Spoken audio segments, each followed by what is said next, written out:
የሆነ ጊዜ ጎተራ ኮንዶሚኒየም ስኖር በሬ በቀስታ ተንኳኳ። እንዳጋጣሚ ሆኖ ደግሞ የአስቴርን አልቻልኩትም ወሩን የሚለውን ሙዚቃ በትንሿ ጂቤል ስፒከር ከፍቼ እያዳመጥኩ ነበር። ላጤም አይደለም። በሬን ስከፍት እስካሁን በቁንጅና የሚወዳደራት ያላጋጠመኝ ጠይም ሴት ቆማለች። ዛሬ በህይወት የምታዩኝ ልብ ስለሌለኝ እንጂ ያኔ በልብ ድካም በሞትኩ ነበር። እና በእጇ ቶርታ ኬክ ይዛለች። ፈገግ አለችና ይቅርታ የነ ሰብለ ቤት ነው አይደል አለችኝ። ሰብለ ቤት ስሜ ነው፣ የመዝገብ ስሜ ግን ሰብለ ወንጌል ነው አልኩ በጨዋነት። የዛሬን አድርገውና ያኔ ጨዋ ታዋቂ ነበርኩ። ፈገግ አለች። በፈገግቷ መግነጢሳዊ ወላፈን የያዘችው ኬክ መጥለጥ ጀመረ ብል ሰው አያምነኝም።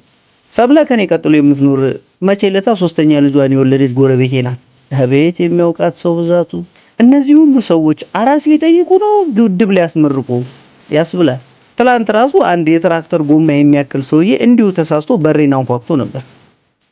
ምን ያንኳኳል ብሎኩ እስኪነቃነቅ ገጨው እንጂ ስከፍት ሰላም እንኳን ሳይለኝ ወደ ውስጥ ለማየት እየተንጠራራ እንደ ትራክተር በሚያጓራ ድምፁ ሴት ወለድሽ ወንድ ገንፎ ውስጥ ተዘጋጅቷል ብሎ ሊወጣብኝ ኧረ ቀስ ሰውዬ ብዬ ገፍትሬ ነው ቤቱን ያሳየሁት። ቁርጥ አባቷን ለማለት ይሄው ልጅ እኮ ነው ደግሞ ገንፎ ይላል እንዴ! ይሄ በሮቶ በርሜል ቢገረፋለት የሚመልሰው አይመስልም። ምን እዚህ በየአመቱ እየወለዱ ያጨናንቁናል ብዬ ተነጫንጬ ነበር በሬን የዘጋሁት።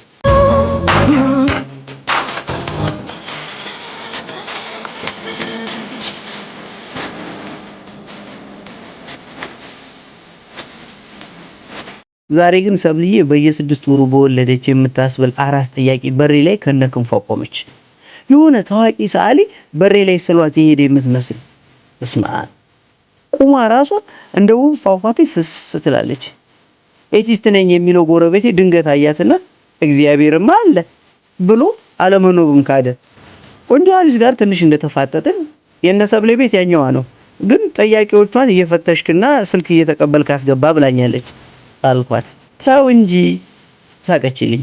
ስትስቅ ከዚህ በፊት ያየሁት ሳቅ ሁሉ ተራ ማቅጠጥ ነበራል። ውበቷን ለመግለጽ ቋንቋ አቅም የለውም። ጣቷን ተመለከትኩ። ከቀለበት ነፃ ነው። ሀገር ነፃ ብትወጣ ራሱ እንደዚህ በፎይታ አልተነፍስም። ይቅርታ ጠይቃኝ ልትሄድ ስትል አሽቃበጥኩ። ቆይ ላሳይሽ፣ እዛ ድረስማ ብቻሽን አትሄጂም፣ ቢጠልፉሽስ ብዬ ቀደም አልኩና 3 እርምጃ የሚርቀውን የሰብለን በር አንኳኳሁ። ሰራተኛዋ እንደከፈተች ከሩቅ ሀገር እንደመጣ እንግዳ ፍጥረት በግርም ታየችኝ። እኔም ቆንጆ ሆኝባት ይሆን እንዴ? ማን ነው ስትል ይሰማኛል ሰብለ ከውስጥ። ታይህ ተጎረቤት ሁሌ ቡኒ የሚፈላው ሰውዬ ነው። በቃ ይሄ ነው ታሪክ። ለእንግዳዋ ጠንቋይ መስላት ይሆን? ሁሌ ቡኒ አርግሽ የዚች ቆንጆ አምላክ። እንደገባን ሰብለ በብዙ ጨርቅ የተጠቀለለ ህፃን አቅፋ ከመኝታ ቤት እየተጎተተች ብቃለች። ከእንዴ ቡቲክ ነበር የምትመስለው። ይሄ ሁሉ ጨርቅ ጥቅልላ ምንድነው?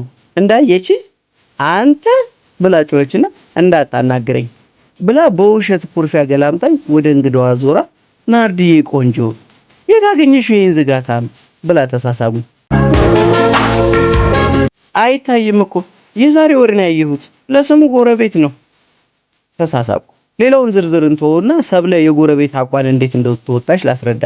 ከብዙ ወሬ በኋላ አዲሱን ልጅ አንስታ እስኪ ቀፉት ከሸናባችሁ ያው ተወልዳላችሁ ይባላል እኮ ሁለታችሁን ብትመከሩ እምቢ ብላችኋል መቼም አሳቀፈችኝ። ለተወሰነ ጊዜ ልጁ ከተጠቀለለበት ልብስ መለየት ከብዶኝ ነበር። ለምንድነው የሀበሻ እናቶች ህፃን መጠቅለል የሚወዱት? ቀስ ብዬ ለእንግዳዋ አቀበልኳት። ውይ ብላ አቀፈችው። ውይ አባባሏ ብቻውን ተቀርጾ ዩቲዩብ ላይ ቢለጠፍ ከዛች ልጅ አልበም በላይ ይደመጥ ነበር። ቀና ስል ሰብለ ጠቀሰችኝ። አትፍዘዝ ነው ነገሩ። እንኳን ጠቅሰውኝ እንዲያውም ማኮብኩቤ ነበር። ከዛ ጊዜ በኋላ ቆንጆዋ ናርዲ ወደ ብሎካችን ስትመጣ ቤት ተሳስታ አታውቅም። በትክክል የኔን በር ነበር የምታንኳኳው። አንኳኩ ይከፈትላችኋል፣ ስትገቡ የመኝታ ቤት በር ይጠብቃችኋል ብዬ የበውቄን ግጥም አስተካከልኩታ።